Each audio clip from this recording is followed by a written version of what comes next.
Start recording. Stop recording button. Hi. Um, for those of you who have no idea who I am, my name is Josh Pearson. So it's nice to meet you. New subscribers, thanks for signing up. Hope you like what you see here. So, what can you be expecting from this, and who am I?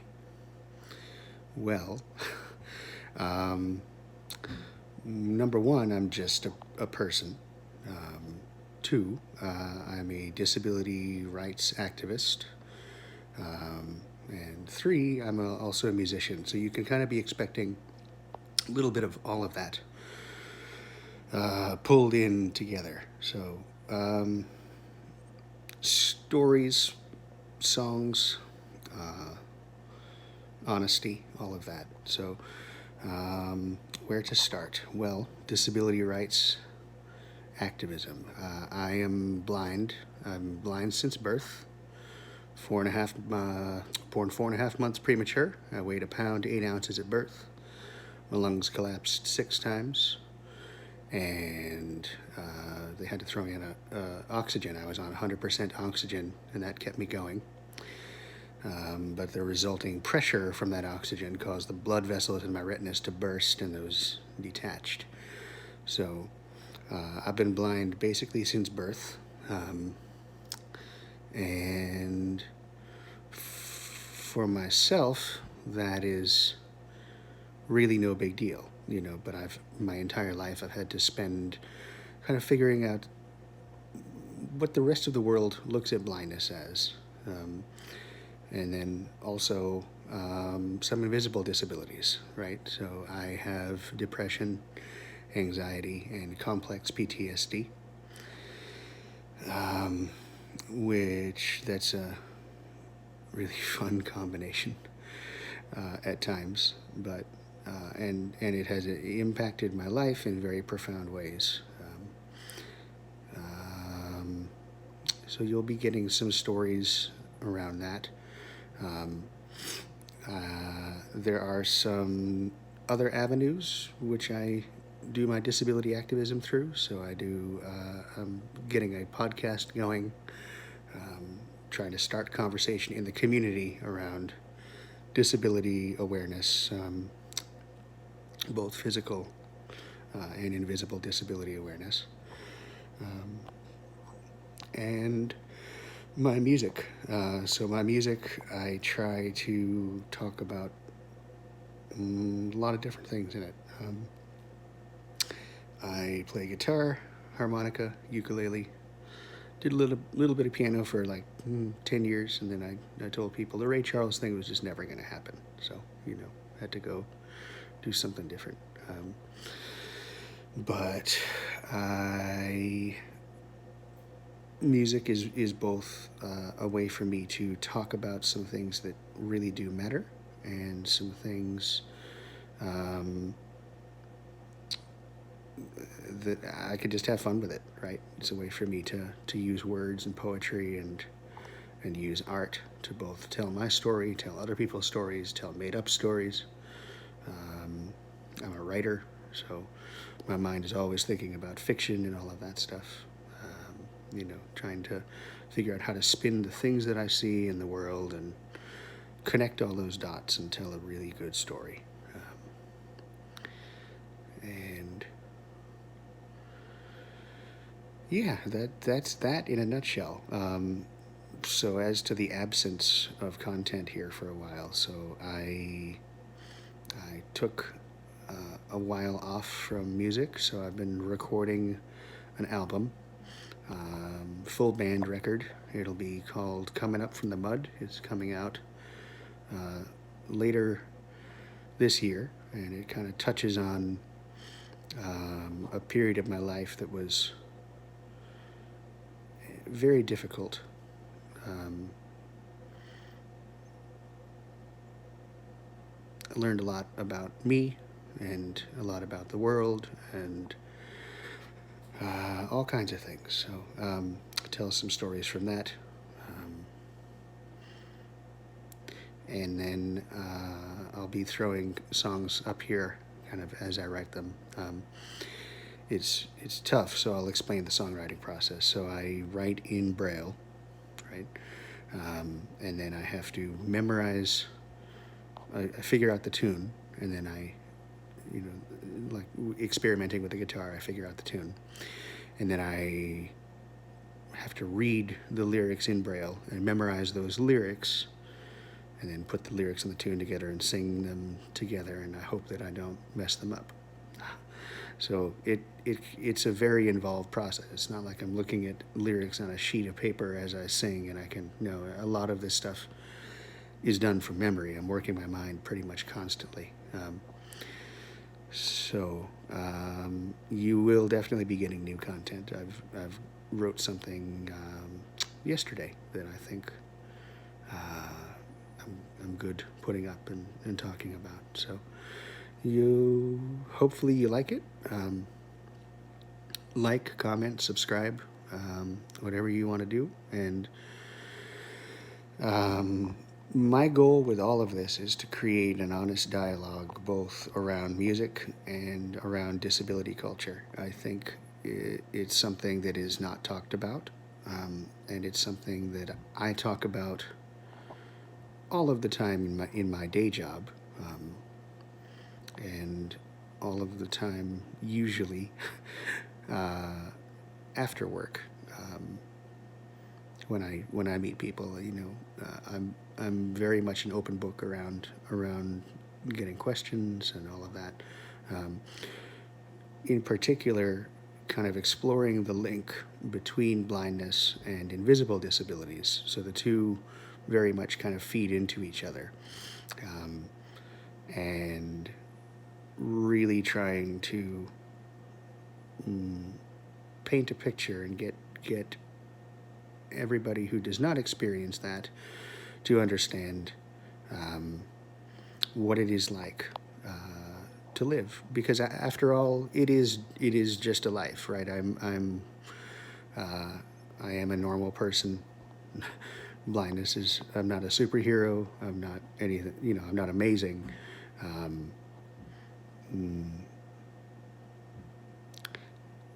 And I think if we can talk about disability in a way that normalizes it, not only does that make things better for us as disabled people, but it also minimizes the fear that able-bodied people feel around disability, because really there is nothing to be afraid of, right?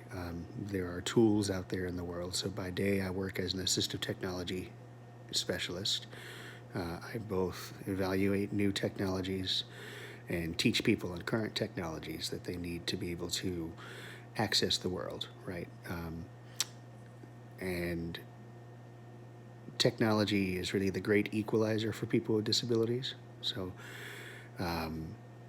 making sure that as we look at the connected future, that we're doing that in a way that opens up possibilities for innovation, possibilities for employment. The disability community, right now, 75% of that community is unemployed. At least that's the stats that I've always been quoted. From a blindness perspective, 75% of us are unemployed, 7% of us are literate. And so that needs to change. And I think the biggest way to do that is to break down stigma around that, and also mental health things as well. So more than happy to answer questions, and definitely having this as a space to share art and share dialogue. Social media is weird. I don't understand it. Because I spend so much time in technology in my day-to-day, I've been very resistant to jump into it. I was also trained as a communications major. I have my degree in communications, and so a lot of that focus was very much on, hey, here's how social media is kind of breaking down the fabric of communication. It can be tough enough anyway for a blind person to understand how to communicate in a sighted world, given that so many things are communicated visually. I'm going by tone of voice, I'm going by all of that kind of stuff. And so trying to work through the best method for sharing a story and sharing a dialogue like this. I've also been very resistant for a long time doing something like this because literally I spend all of the time doing it. You know, answering people's questions, and speaking about this. There's definitely a point in my day where I'm like, that's it. I just want to be a person, right? I don't want to just be seen as a blind person. I don't want to just be seen as my disabilities. But what I'm learning is there's also a matter of disability pride. And I'm learning all of this stuff along with you, right? There's, it's not like I magically have all of the answers, you know. I have my lived experiences, positive and negative, a lot of them. And so,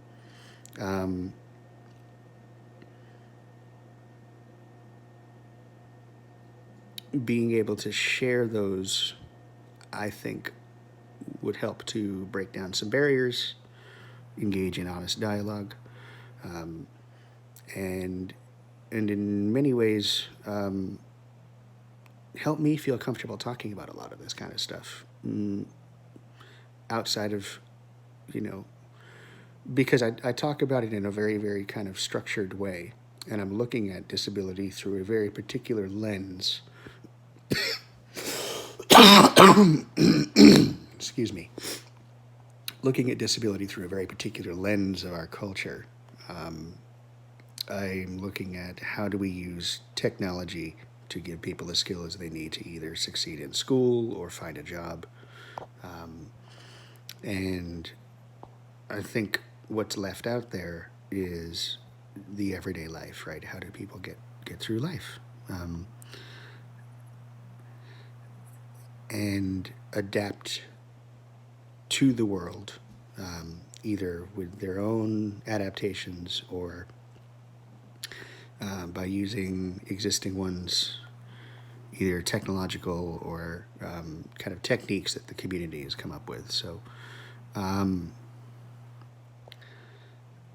think for myself, being a person with a disability, you always feel like you have to be on, right? There is not much downtime where you're not looking at the world and looking at how to improve things, how to make things better for other people. And that's, I fell into this work in a big way. I thought I was going to be a lawyer for a time. And then I realized that I need to actually be on the ground and working with emerging technologies that are going to help people. And also doing the advocacy piece, which is building community and talking about it. There's a lot of disability that is silenced, and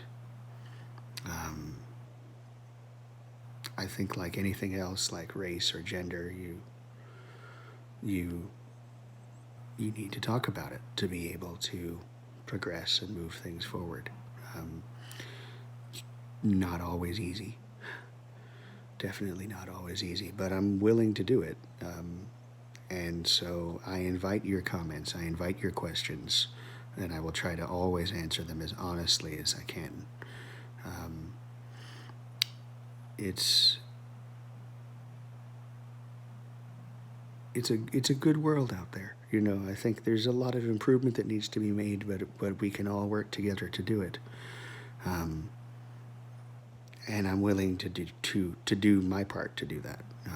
both talking about blindness and my my mental health struggles, which largely stem from blindness, right? And other people's attitudes towards it, and always having to work on getting people used to that, right? Because for me, I'm very comfortable with the fact that my eyes don't work, right? I have my technology. I've been trained in blindness camps and blindness settings to learn how to do what I need. And so for me, blindness literally is no big deal. But, and if I had my way, I would never talk about it again. And that's the way that I tried to live life for a long time was hey, I'll talk about it here, like compartmentalizing that, right? And that I hit a point where that just wasn't working, and that because I think you have to talk about things in order to move things forward in the world, and hopefully someday we get to a point where blindness and mental health and all of that are just normalized parts of our culture, and I think we're getting there. I really do, but it's slow. And sorry, my dog is sleeping beneath my kitchen table right now, and he's kind of rustling around.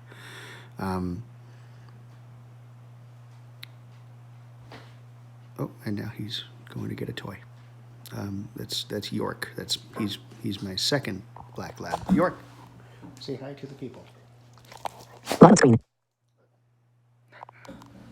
Isn't he good? So, yeah, it's not always easy, always having to be on, but hey, bud. But it definitely, I've accepted that it's always going to be something that I'm going to do, right? Because at least at this point, if they came out with some kind of a technological solution for blindness, I wouldn't take it. I'm very comfortable with the fact that my eyes don't work. It's the only life that I've ever known. And I don't really believe that I'm missing out on anything because I can make any adaptations that I need to. I think the toughest adaptation to make is adapting the culture to where it's comfortable enough with blindness to accept it. So I had to take some time away from music and advocacy to try to figure out how much of it I wanted to do, what form I wanted to do it in, and it was not an easy decision, just none of it was easy. But I think I've answered a lot of that finally, and willing to move forward and onward and upward and build a community of acceptance and respect around disability.